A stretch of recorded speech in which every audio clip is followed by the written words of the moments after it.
Way to go, Tic Tac! That's how you punch.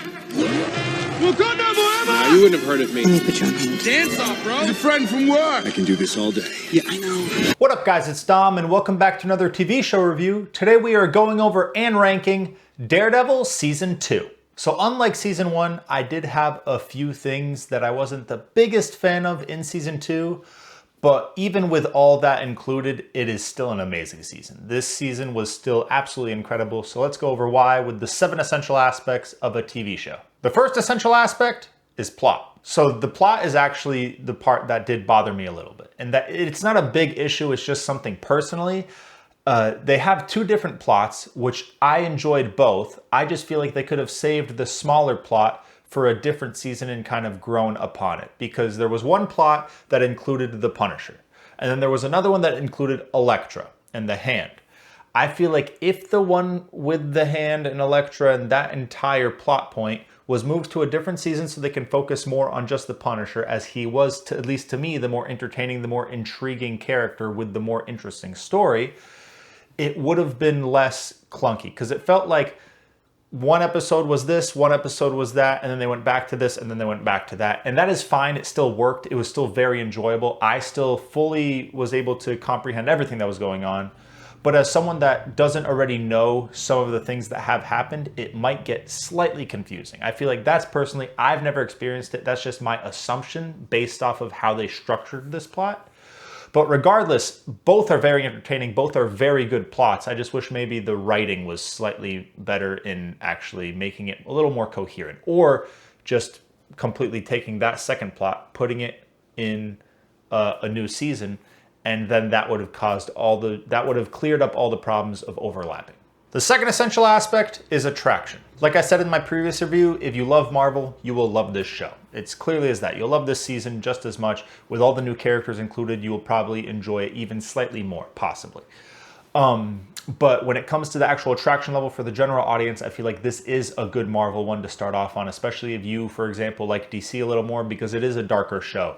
It is a little more serious with a little more weight to it, which helps compared to switching from DC to the very, very now ultra comedic, well, they're getting better, but ultra comedic Marvel movies that are much lighter toned than a lot of DC movies are.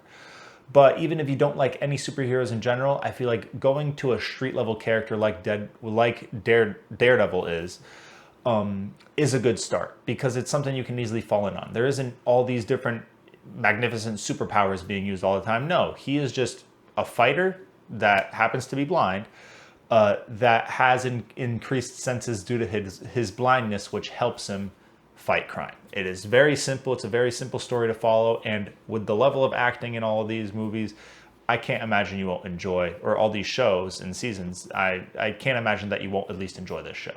The third essential aspect is dialogue. The dialogue between the characters was good throughout the entire season.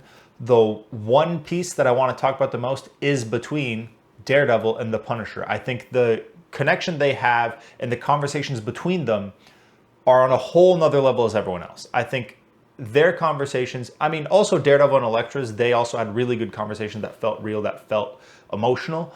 But the back and forth between Daredevil and Punisher was truly incredible. And those were, to me, the highlights of this season were between those two characters. The fourth essential aspect is acting. So again, there was both good and okay acting in this. I still don't think there was any terrible acting. There could be some that were worse than others, but specifically two individuals did a fantastic job and definitely stole the show. One was, again, Charlie Cox, who plays Matt Murdock. He is Daredevil and it is his show. Of course, he does a fantastic job with the pieces he was given. And I'm not even going to talk about it too much, because I did mention it in season 1 and it's the same exact way. He does amazing. And John Berthal, who played Castle, he is amazing. I mean, the Punisher himself, he does such a good job of portraying this character in the way that you would envision this comic book character coming to life. He does an amazing job. And yes, the writing he was given was perfect because of the voice lines he was given, but he still had to act his part, and he did amazing. Honestly, the Punisher is one of my favorite characters from the show just because of the acting level of John Berthal. So I'm not surprised that I'm going to be mentioning him here, just because he definitely deserves his praise. The fifth essential aspect is cinematography. Visually, this show does look good. It looks just as good as it needs to be. It doesn't go above and beyond and make it look incredible, but for what it does, it is good. When it comes to the emotional side, I think they did try to do a little more in this season than they did last season. That is probably because we already are comfortable with these characters. We already know their backstories, so we can evolve to seeing what happens in their lives and kind of connect with them on that kind of emotional level.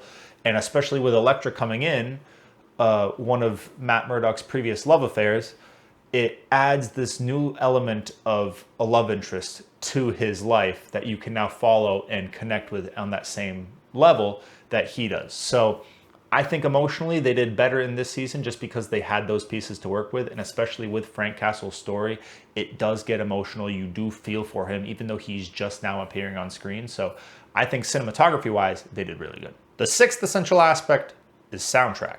The soundtrack is just as good as season 1 was. I mean, the theme is the main part that I'm going over here. That is a very memorable theme for this show in general. So that alone makes it have a pretty good soundtrack, because a lot of shows can screw that up and make the theme not very memorable, not very good and enticing to keep watching. But this show definitely does it well.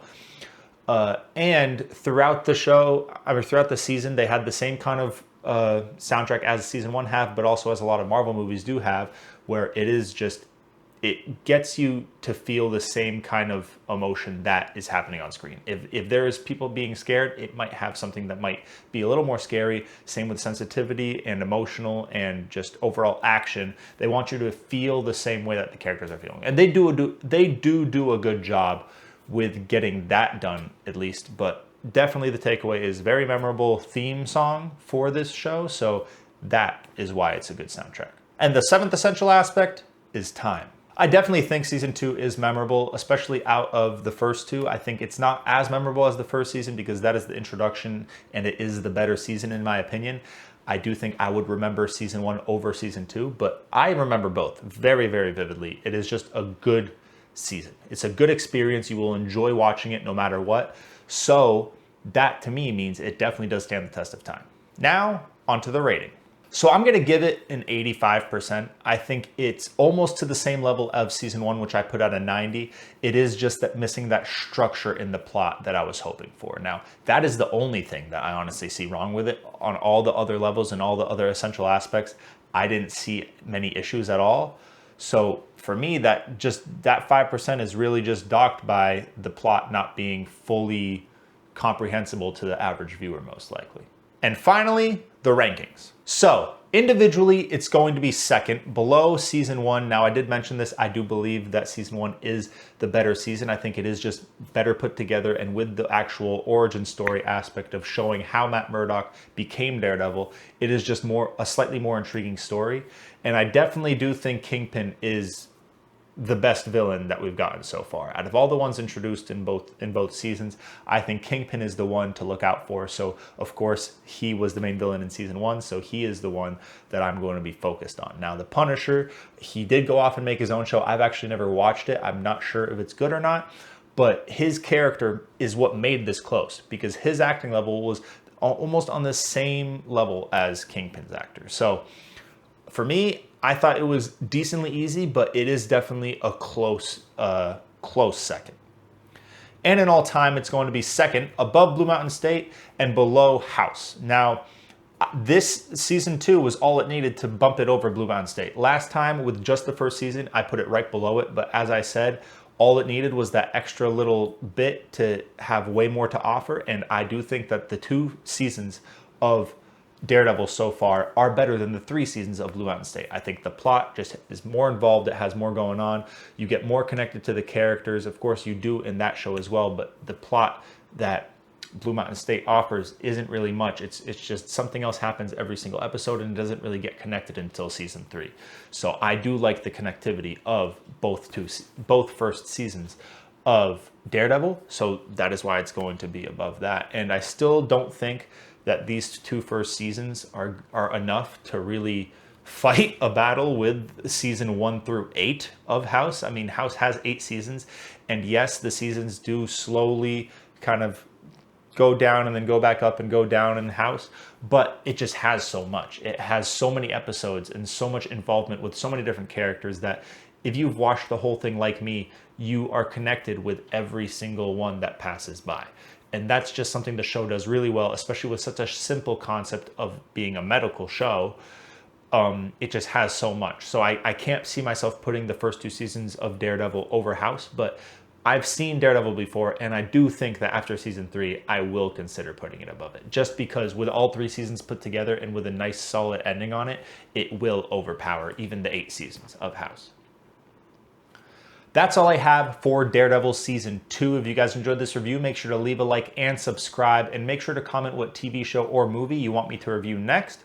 If you want to see someone that does something very similar, check out my best friend, Mr. Majoritarian. He does the same thing I do, except he sticks to movies. He doesn't do TV shows, and he has 2 ongoing all-time lists going on, one for cinematography and one for entertainment. So if that's something that you might be interested in, definitely go check him out. His link will always be in my description. And I hope you guys have an amazing night.